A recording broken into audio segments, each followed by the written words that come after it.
Before leaving for work that Tuesday in June, Elena sat briefly in front of the old laptop on the kitchen table. On the screen, the ECFVG, Educational Commission for Foreign Veterinary Graduates, portal glowed with its cold, bureaucratic interface. Her eyes scanned the endless list: required documents, certified translations, administrative fees. One field showed the total cost, $12,500. Another showed the estimated time, 3 to 5 years. She let out a heavy sigh and closed the laptop. From across the room, Isabella watched her in silence, understanding without needing words that her mother's dream was locked away in that screen that was fading to black. Those numbers represented more than bureaucracy. They were the exact distance between who Elena was and who America allowed her to be. 2 hours later, the smell of hospital disinfectant mixed with cold coffee from the early morning was already familiar to Elena as she pushed the cleaning cart down the empty ICU corridor. It was 2:30 a.m. at Miami General Hospital, which was sleeping its deepest sleep. That moment between the urgency of day and the surprises of morning, when only the heart monitors whispered their electronic melodies. Her steps echoed softly against the freshly waxed floor, a sound she had learned to muffle over 8 years of cleaning these same corridors. 8 years watching doctors run to save lives, nurses whisper words of comfort, families crying and celebrating. 8 years being completely invisible to almost all of them. Elena stopped in front of the ICU bathroom mirror, observing her own reflection under the cold, fluorescent light. At 34, her brown eyes still shone with an intelligence that the janitor's uniform couldn't completely hide. Her hands that had operated on injured horses in Venezuela, that had saved hit dogs in Caracas, now held cleaning cloths and chemical products that made her skin dry out. The week before, Isabella had come home from school with eyes shining with excitement, holding a crumpled paper in her hand. "Mom, there's a field trip to the Science Museum. The whole class is going. It only costs $75. Eleanor had looked at her wallet, where she had only $50 for the rest of the week. Money counted for bread, milk, and bus fare. The silence that followed said everything. Isabella put the paper away without saying anything more, but Elena saw the quick sadness that passed through her daughter's eyes before she forced an understanding smile. "It's okay, Mom, there are other trips." That moment still hurt in Elena's chest as she cleaned the corridors. Every penny saved from her janitor's salary seemed like a drop in the ocean of Isabella's unmet needs. "Dr. Elena Mendez," she whispered to the mirror, briefly savoring the title that no one else used to refer to her anymore. In America, she was just Elena, the night janitor. It didn't matter the veterinary degree she kept in the drawer for 3 years since she arrived in the country fleeing the Venezuelan crisis. Here, paper was paper, and competence. Well, competence was sometimes as invisible as she was. The sound of hurried footsteps brought her back to reality. Dr. Michael Thompson walked through the ICU without even noticing her presence. As always, he had this peculiar ability to look through people as if they were part of the furniture, a type of social blindness that Elena had observed in many doctors from wealthy families. Not out of malice, she suspected, but from never having really needed to see who served them. Still, there was something different in his walk today, a slowness, a weight on shoulders that were normally upright. Eleanor continued cleaning, but her ears, trained by years of solo motherhood and night work, caught a sound that made her stop completely. Dr. Thompson was crying. Eleanor hesitated with the cloth in her hand, watching through the ICU glass the man who had always seemed so sure of himself. He was sitting next to an empty bed, shoulders curved forward as if carrying the weight of the world. His hands trembled slightly as he removed his glasses to wipe his eyes. She knew that pain. She had felt exactly the same 3 years ago when doctors told her there was nothing more they could do for Carlos, her husband. The same helplessness, the same feeling that all the medical competence in the world hadn't been enough to save the one who mattered most. Without thinking twice, Eleanor knocked gently on the glass door. Dr. Thompson looked up, surprised. She had never spoken to him beyond a polite good evening when necessary. "Excuse me, doctor," she said in her soft voice, still carrying her Venezuelan accent. "I know it's none of my business, but you look like you need someone to talk to." He looked at her as if seeing her for the first time in 8 years, which Elena suspected wasn't far from the truth. He began, then stopped. Something in her expression, a mixture of kindness and deep understanding, made him continue. I lost a patient today, a boy only 12 years old, same age as my nephew. Eleanor entered the ICU, closing the door behind her. The smell was different here, less disinfectant, more that indefinable aroma of lives in suspension. I have a daughter that age, she said, approaching slowly. Isabella, and I know the worst thing in the world is imagining not being able to protect her when she needs it most. Dr. Thompson stared at her in surprise. You have a daughter? I didn't know. Why would you? Eleanor replied without bitterness, just stating a fact. We've been crossing paths in the corridors for years, but we've never really talked. You see the janitor, I see the doctor. We kind of live in parallel worlds. They stood in silence for a moment, sharing the weight of that observation. Dr. Thompson realized, with a pang of shame, that she was right. How many times had he passed by her without even a nod of recognition? How do you deal with it? He finally asked. With the possibility of losing someone you love. Elena sighed, her hands moving unconsciously to adjust a nearby chair, the automatic gesture of someone accustomed to caring for spaces and people. I lost my husband 3 years ago, she said. Car accident when we were still adapting to America. For months I lived in constant fear that something would happen to Isabella too, but then I realized something. The fear of losing can't stop us from loving. And you, Doctor, she paused, choosing her words carefully. You save lives every day. The fact that you couldn't save one doesn't diminish all the others you saved. Dr. Thompson felt something move inside his chest, a sensation he hadn't felt since the first years of residency, when he still believed medicine was more about compassion than technique. Thank you, he said, and he was truly grateful. I can't remember the last time someone really listened to me. I mean, not about medical cases or procedures, but about how I feel. Elena smiled. The first genuine smile Dr. Thompson had seen from her in 8 years of silent coexistence. Sometimes we just need to remember that we're human first, professionals second, she said, taking a small chocolate candy from her uniform pocket. Isabella always says chocolate is medicine for almost everything. It's not very scientific, but Dr. Thompson accepted the candy with a shy smile. Thank you. And Elena, he hesitated, testing her name in his own voice. What was your profession in Venezuela before coming to America? For a moment, Elena's eyes shone with something he couldn't identify. Nostalgia, pride, maybe a hint of sadness. I was a veterinarian, she said simply. General practice and surgery on large animals. I had my own clinic in Caracas. Dr. Thompson stared at her, processing the information.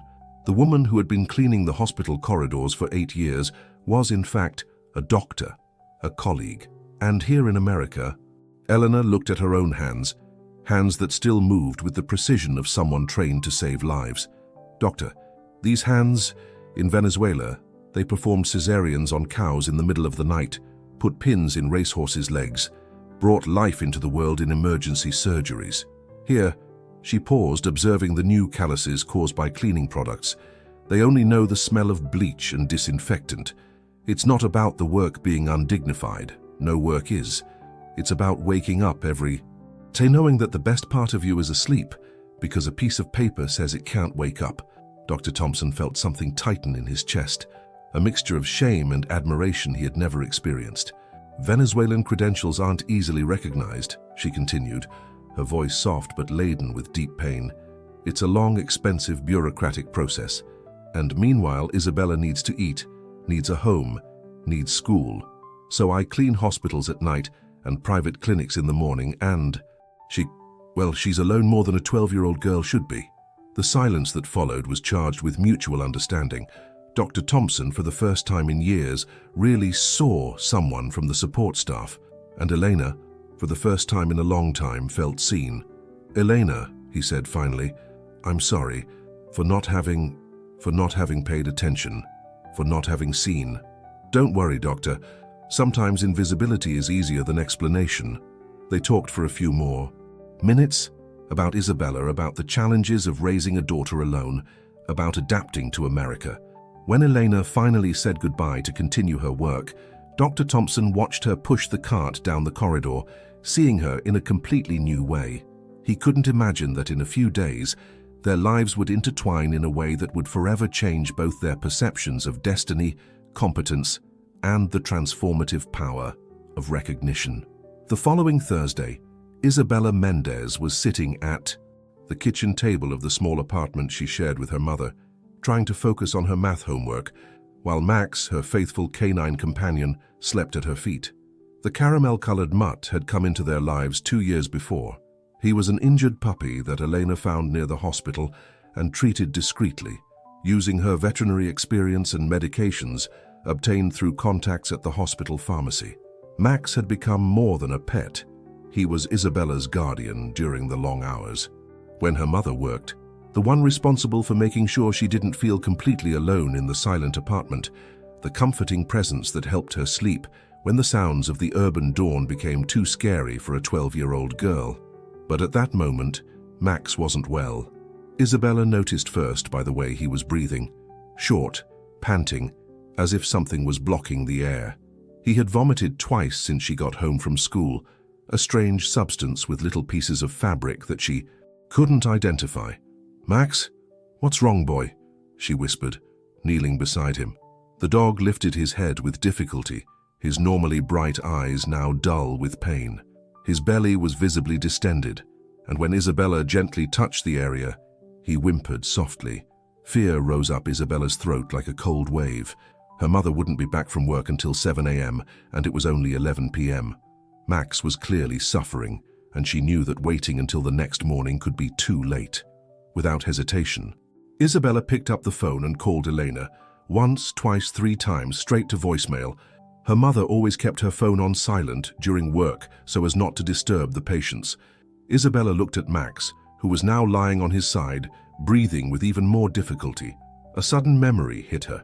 Her mother always said that in emergencies, the important thing was to stay calm and make smart decisions. Smart decisions, Isabella repeated to herself, walking to the dresser where Eleanor kept the emergency money. There was $75 there. Money to buy bread, milk, and eggs if necessary. Money that her mother saved penny by penny from her janitor's salary. But Max was dying. Isabella carefully wrapped the dog in a bath towel, noticing how he didn't resist, a sign that terrified her even more. Max had always been playful, full of energy. Seeing him so quiet and fragile broke her heart. "Let's find Mom, Max," she whispered, calling an Uber through the app she had learned to use by watching her mother. The trip to Miami General Hospital was the longest of Isabella's life. The driver, a kind man named Jose, noticed her distress and drove as fast as the night traffic allowed. "Is that your little dog?" he asked, looking in the rearview mirror. "It's Max," Isabella replied, her voice trembling. "He's very sick. My mum works at the hospital. She'll know what to do." Jose nodded understandingly. "I have a daughter your age. I know what it's like to love a little animal. Like that. We'll get there soon." At the hospital, Isabella was received by the night security guards who knew her well. Marcus and Eddie always talked to her on the few occasions she had visited her mother, and they immediately noticed something was wrong. "Isabella, what are you doing here so late?" asked Marcus, noticing the bundle in her arms. "It's Max," she said, tears finally starting to flow. "He's very bad. I need to find my mum." Eddie immediately picked up the internal phone. "Ms. Helena is on the 5th floor cleaning the ICU. I'll let her know you're coming up." Isabella ran through the corridors she knew by heart, Max heavy in her arms like a constant reminder that every second mattered. She knew her mother took care of Max whenever he got hurt. Small cuts, a twisted paw. That time he ate something spoiled on the street. Her mother always knew exactly what to do. What Isabella didn't know was that her desperate arrival at the hospital was about to change not only Max's life, but her entire family's trajectory. When the elevator doors opened on the 5th floor, Isabella ran down the corridor until she found her mother cleaning the ICU windows. Eleanor turned when she heard the hurried footsteps, and her heart stopped when she saw her daughter running toward her with Max in her arms. "Mom! Mom, Max is dying!" Isabella screamed, not caring about the silent hospital environment. Eleanor dropped the cloth she was holding and ran to her daughter, her maternal and veterinary instincts activating simultaneously. She took Max in her arms, immediately feeling the abdominal rigidity and hearing the labored breathing. "What happened? When did it start?" she asked, already running with Isabella to an empty examination room. "He started feeling bad after I got home from school. He vomited twice. There are pieces of fabric in the vomit, and his belly is hard, Isabella responded quickly, her voice laden with fear but also with surprising precision for a child.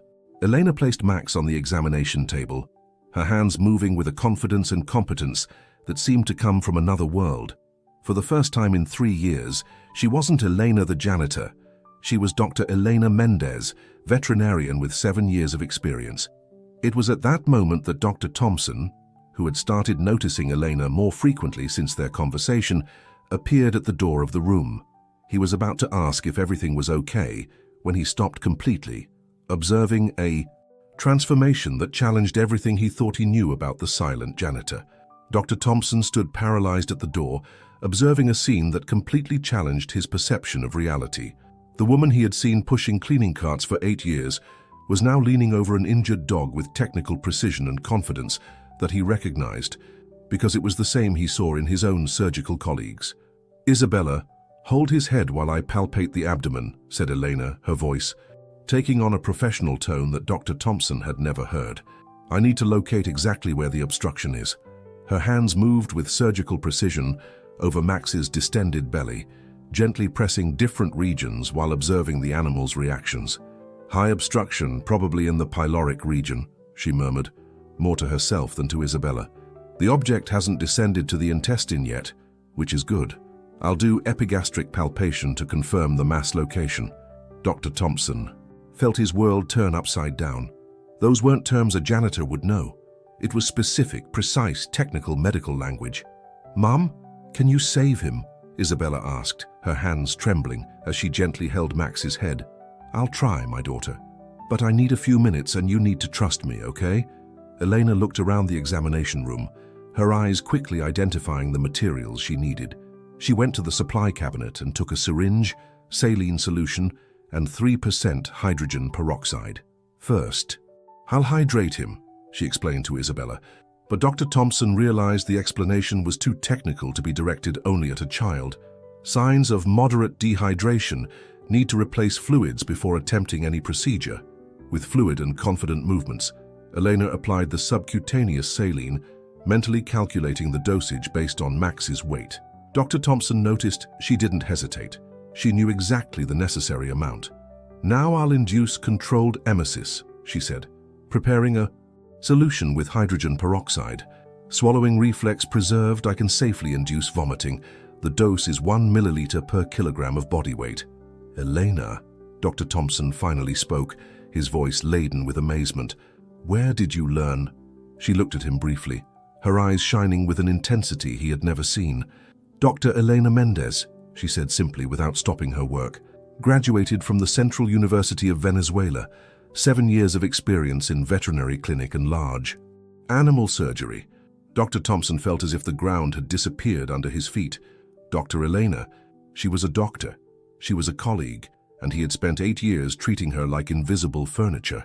"Mom, what are you doing now?" Isabella asked, watching her mother mix the solution with precision. "I'm going to give this solution to Max to drink. It will irritate his stomach enough for him to vomit what's causing the obstruction. Then I'll do specific abdominal massage to mobilize the object." Elena carefully administered the solution, holding Max firmly but gently. "Increased peristalsis," she commented, feeling the abdominal contractions through palpation. "The intestine is trying to push the object. That's a good sign." Dr. Thompson approached slowly as if watching a miracle. "Can I help?" he asked, his voice respectful, the tone he used with other doctors. Eleanor looked at him, and for a moment, Dr. Thompson saw not only competence, but years of frustration and wasted talent shining in her eyes. "You can monitor his vital signs," she said. "I need someone to observe respiratory rate while I do the abdominal massage." For 15 tense minutes, the three worked in silence. Isabella held Max's head, whispering words of encouragement. Dr. Thompson monitored breathing and heart rate, and Elena executed a series of veterinary massage techniques that combined scientific knowledge with intuition developed over years of practice. "Come on, Max," Elena whispered, her hands working with precise circular movements over the dog's abdomen. "I know you're strong. I know you want to stay with Isabella."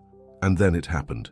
Max suddenly lifted his head and vomited a mass of fabric mixed with mucus and bile.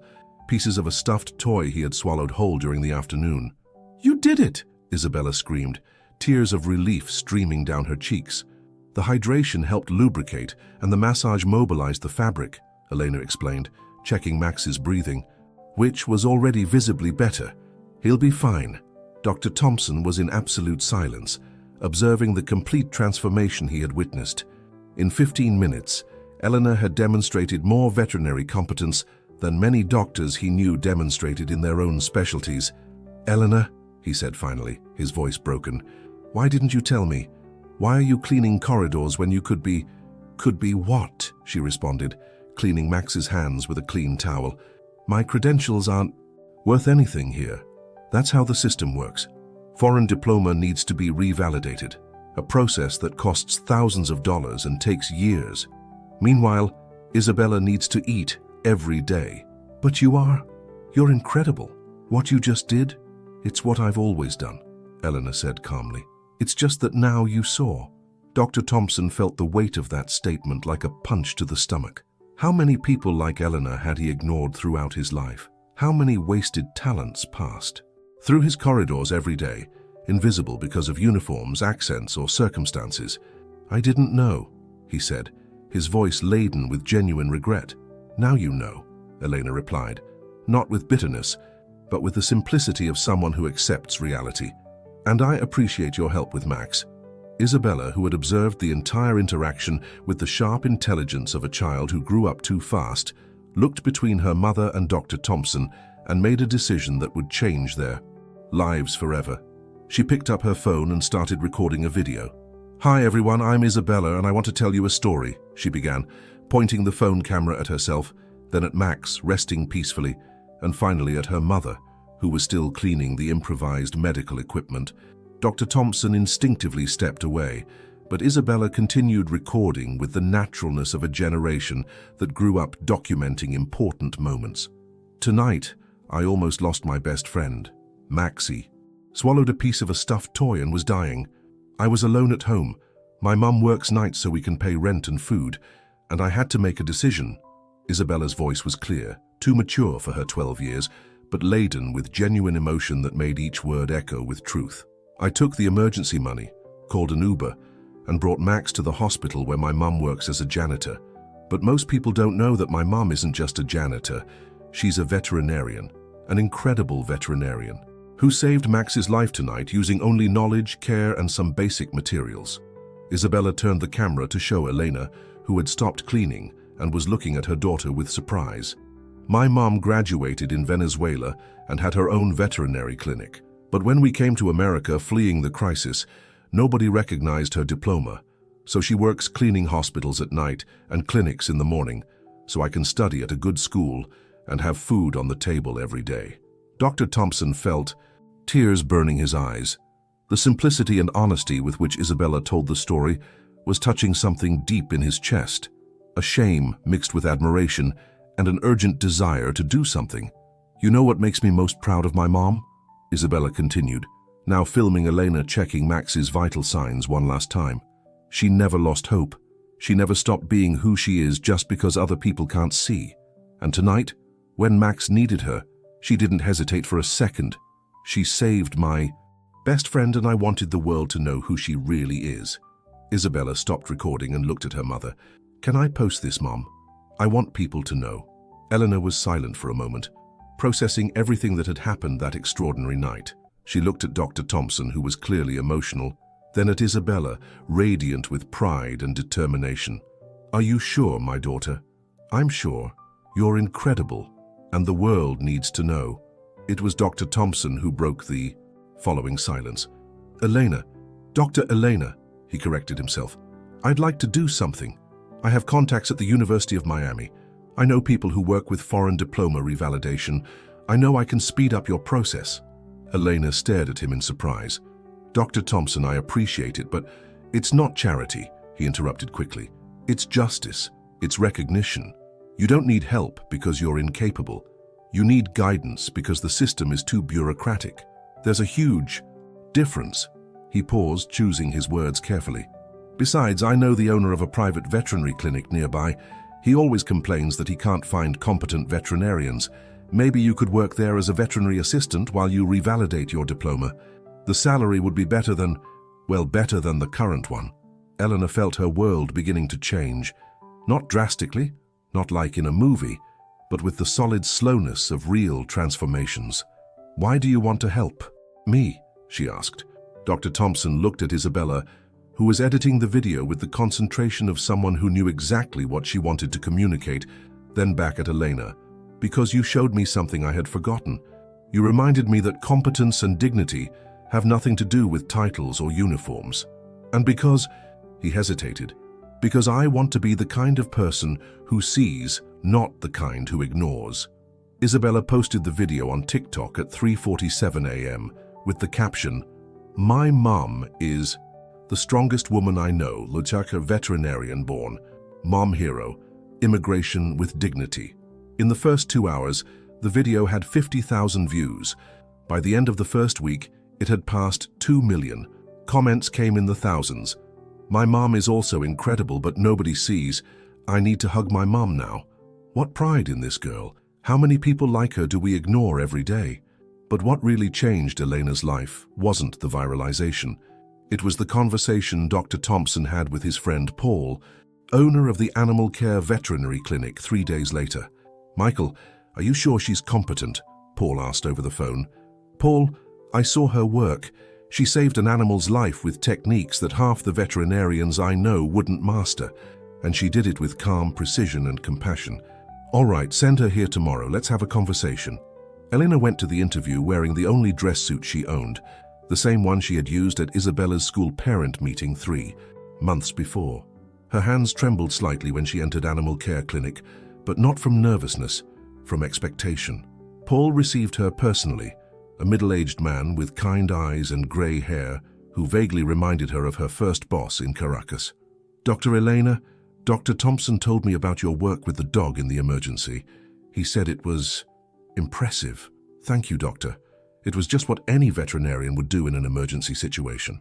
"Any competent veterinarian," he corrected. "And apparently you're very competent. Tell me about your experience in Venezuela." For 40 minutes, Elena talked about her techniques, difficult cases she had solved, complex surgeries she had performed. Paul listened with growing attention, asking specific technical questions that she answered without hesitation. "Elena, I'll be direct," he said finally. "I need someone with your experience. I can offer a position as veterinary assistant while you revalidate your diploma. The salary is 3 times what you earn as a janitor, and you'll work only during the day." Elena felt tears burning her eyes. "During the day means that it means Isabella won't be alone at night anymore. It means you'll go back to doing what you love. And it means," he smiled, "that I'll finally have a veterinarian who knows the difference between pyloric obstruction and gastric torsion." Elena laughed through tears, the first truly happy laugh she had given in 3 years. "I accept," she said. "When can I start? Monday?" Meanwhile, Isabella's video continued growing. At 15 days, it had reached 5 million views. But more important than the numbers were the private messages that arrived every day, people sharing their own stories of overcoming, single mothers asking for advice, immigrants offering mutual support. Isabella, inspired by the response, created an Instagram account called Veterinarian and Daughter, where she and Elena began posting tips about animal care, first aid for pets, and occasionally, stories about their own experiences as an immigrant family. "Mom, look at this," Isabella said one afternoon, showing her phone to Elena, who was preparing dinner after her first month at the clinic. "We already have 100,000 followers. And look at this comment. You inspired me to adopt a dog, and my daughter wants to be a veterinarian when she grows up." Elena smiled, drying her hands on her apron.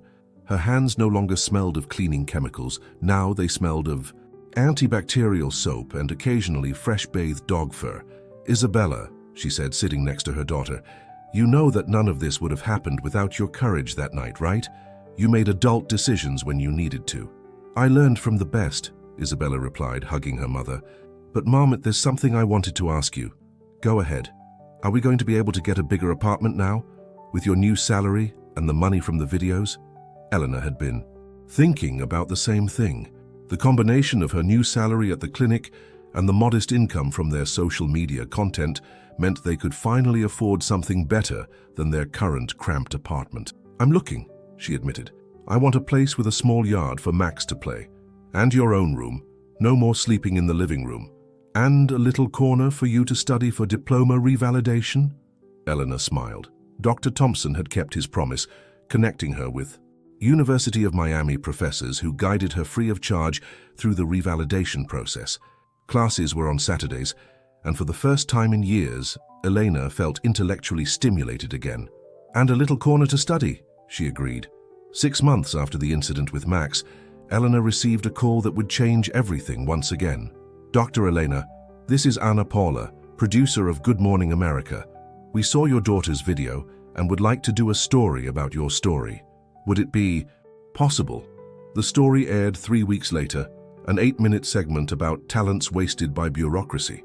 They showed Elena working at the clinic, Isabella studying in the new apartment with a yard for Max, and Dr. Thompson explaining how he had been transformed by meeting her.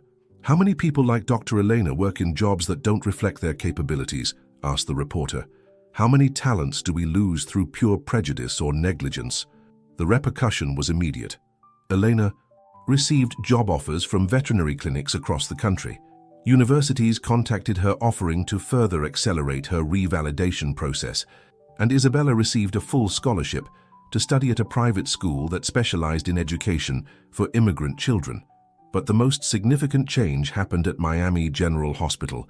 Dr. Thompson proposed to the administration the creation of the Recognition Program, an initiative to identify and support employees who possessed unrecognized or underutilized qualifications. The idea was simple: interview all support staff to understand their previous experiences and education, offering internal growth opportunities when appropriate. "How many people like Elena work here without us knowing?" Dr. Thompson asked the administrative board. "How many trained nurses work as assistants? How many foreign doctors work in cleaning? It's wasting human resources, and it's morally questionable." The program was approved unanimously.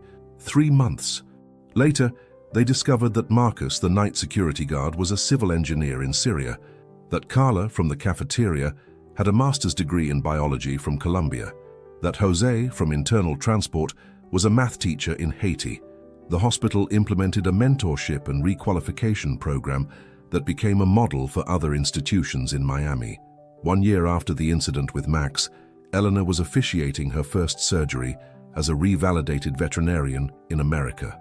It was a complex operation on a German shepherd that had been hit by a car, and her hands moved with the same confidence that Dr. Thompson had witnessed that transformative night at the hospital. Isabella was sitting in the clinic waiting room, finishing homework on her new tablet. At 13, she had become a small celebrity on social media, known for her maturity and the inspirational messages she shared about family, immigration, and perseverance. Max slept at her feet, a little fatter and much more spoiled, wearing a new collar with a tag that said Canine Hero, a gift from one of the millions of followers who followed their adventures. "Isabella Mendez," called the receptionist. "Your mom wants to talk to you." Isabella entered the surgery room, where Eleanor was finishing suturing the German shepherd's paw. The dog's owner, a middle-aged man with tears in his eyes, held the animal's collar. "Dr. Eleanor, I don't know how to thank you," he was saying. "The other veterinarians said he would probably lose his paw, but you managed to completely save the movement," Elena finished, cleaning her hands. "He'll need physical therapy for a few weeks, but he'll be perfect." Isabella smiled, feeling the familiar pride expand in her chest. Her mother was back in her element, saving lives, using her intelligence and compassion to make the world a little better. "Mom," she said when they were alone, "Dr. Thompson called. He wants to know if we can go to dinner at his house Sunday. He wants you to meet his wife." Elena smiled. Her friendship with Dr. Thompson had evolved naturally, based on mutual respect and the shared experience of having both been transformed by that night at the hospital. He had become a fierce advocate for inclusion and recognition, crediting Elena with opening his eyes to his own limitations. "Of course," Elena said. "And Isabella, how are our channel numbers today?" 2.5 million followers on Instagram, 1,200,000 on TikTok, Isabella responded automatically. "And we got 5 more sponsorship offers." But you said we only accept brands we really use. The income from social media had become a significant complement to Elena's veterinarian salary. They had managed to move to a small but cozy house in a safe neighborhood, with a garden for Max and enough space for Isabella to have friends, something she had sacrificed during the difficult years. More importantly, Isabella had developed a self-confidence and her own voice that went far beyond her age. Her videos about growing up as an immigrant's daughter, about being a single mom's daughter, about finding strength in adversity, resonated with millions of young people around the world. "You know what makes me most proud?" Eleanor said, braiding a strand of her daughter's hair as they walked to the car. "It's not that our video went viral, or that I got my diploma back, or that we now earn well. What is it? It's that you learned that your voice matters, that your decisions have consequences, that a young, brave, and determined person can change everything." Isabella smiled, taking her mother's hand. "I learned that sometimes people just need to be seen, and that when someone really sees you, incredible things can happen." They got in the car, not new but reliable, and Max automatically jumped into the back seat. As they drove home through the illuminated streets of Miami, Elena thought about how life was strange and wonderful. A year ago, she was invisible, a night janitor with a past no one knew and a future that seemed limited by circumstances. Today, she was Dr. Elena Mendez again, with a confident daughter, her own home, and the feeling that her skills were finally being used for their highest purpose. But perhaps the most profound transformation wasn't hers. At Miami General Hospital, Dr. Thompson was finishing his night rounds. As he passed through the corridors, he greeted each employee by name, a practice he had adopted after truly meeting Elena. Marcus, the former Syrian engineer, now worked part-time as security and part-time helping in the hospital maintenance department, using his technical skills. Carla, from the cafeteria, was taking night courses to become a lab technician. "Good night, Dr. Thompson," said Maria, a new cleaning employee who had started a few weeks ago. "Good night, Maria. How are you adapting?" "Well, thank you. It's a special place to work." Dr. Thompson smiled. "It really is. And, Maria, if you don't mind me asking, what was your profession before coming to America?" Maria hesitated for a moment, then answered, "I was an English teacher in Peru. I taught at the university." "A teacher," Dr. Thompson repeated, his eyes shining with possibility. "You know, we're always needing people to help with translation and communication with international patients. Would you like to talk about that?" Maria smiled, the same smile of renewed hope that Elena had had a year before. "I would love to." "Doctor." As Dr. Thompson walked to the parking lot, he thought about Eleanor and Isabella, probably having dinner in their new home, planning new videos, studying together. He thought about how many other stories were waiting to be discovered, how many talents were just waiting for someone who cared enough to really see.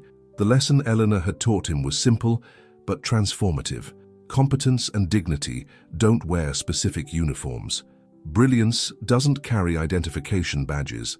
And sometimes, the most extraordinary people are those who go unnoticed every day, until someone finally chooses to see. In Miami's night sky, stars shone invisible above the city lights, reminding everyone that true luminosity sometimes needs to be sought to be found.